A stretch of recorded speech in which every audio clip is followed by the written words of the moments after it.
की बड़ी खबर का रुख करते हैं। रीट शिक्षक भर्ती 2020 को लेकर इस वक्त की बड़ी खबर। दरअसल 70 और 30 का जो वेटेज होता है रीट परीक्षा के अंदर, शिक्षा मंत्री गोविंद सिंह डोटासरा ने बड़ी जानकारी दी और कहा कि 30% वाले वेटेज पर एक बार फिर से मंथन किया जाएगा।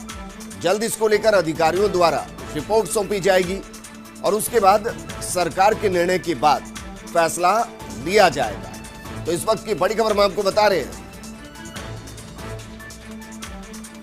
तो शिक्षा मंत्री गोविंद सिंह डोटासरा ने बाकायदा अधिकारियों की बैठक ली और इसके अलावा बैठक में शिक्षा मंत्री गोविंद सिंह डोटासरा ने कहा कि रीट भर्ती, कंप्यूटर शिक्षक कैडर, शिक्षक तबादला नीति को लेकर भी बैठक में चर्चा हुई है।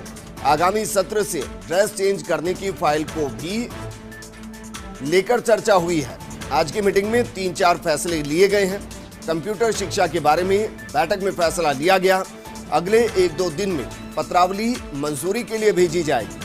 हमारा निर्णय विभाग के स्तर पर करने के बाद 7 दिन में वित्त विभाग के लिए फाइल को भेजा जाएगा। तो इस वक्त की बड़ी खबर हम आपको बता रहे हैं। एक तरीके से बेरोजगारों के लिए काफी राहत भरी खबर, क्योंकि कंप्यूटर शिक्षक लगातार भर्ती का इंतजार कर रहे हैं। रीट भर्ती को लेकर लगातार इंतजार किया जा रहा है। यहाँ 2-3 ऐसे महत्वपूर्ण बिंदु जिन पर ध्यान देने की जरूरत। एक तो रीट 2020 के लिए जो 7:30 का रेशियो था, उसमें जो 30 का रेशियो है उसमें बदलाव को लेकर मंथन किया जाएगा।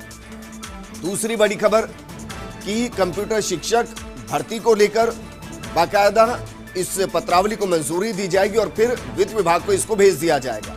मेरे सहयोगी भारत मेरे साथ जुड़ चुके। भारत, जिस तरीके के फैसले कहें या मंथन कहें इस बैठक के अंदर हुआ है, बेरोजगारों के लिए राहत की खबर, क्योंकि ये वो मंथन जिनको लेकर लगातार मांग उठ रही थी कि इन पर ध्यान दीजिए।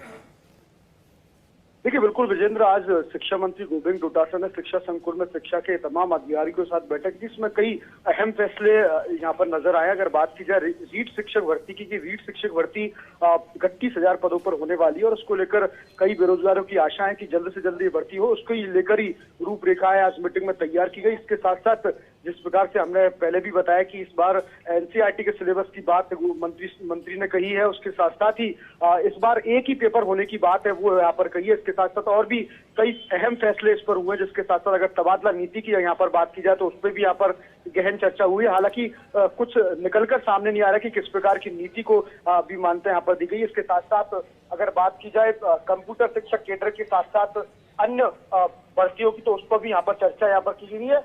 और कुल मिलाकर अगर बात की जाए, जैसे कि स्कूल शिक्षा की बात की जाए, तो जिस प्रकार से हाईकोर्ट का कल आदेश आया था कि 70% ही पेरेंट्सों से जो निजी स्कूल है वो फीस वसूल सकेंगे, इस पर भी अपनी टिप्पणियां गोविंद डोटासरा ने दी। वही साथ साथ स्कूलों को जो ड्रेस परिवर्तन को लेकर है, जो कवायद की जा रही है, उस पर भी शिक्षा मंत्री ने यहाँ पर बैठक ली। तो कुल नहीं कह सकते, कहीं ना कहीं जिस प्रकार से रीट के मामले पर जो बैठक यहाँ पर ली गई है, उससे प्रदेश के बेरोजगार में निश्चित रूप से खुशी का माहौल होगा, क्योंकि अब लगता है कि सरकार है वो पूरा मन बना चुकी है और जल्द से जल्द रीट की भर्ती की तारीख है वो यहाँ पर घोषित की जाएगी। जी बिल्कुल भारत, शुक्रिया तमाम जानकारी हमारे साथ साझा करने के लिए।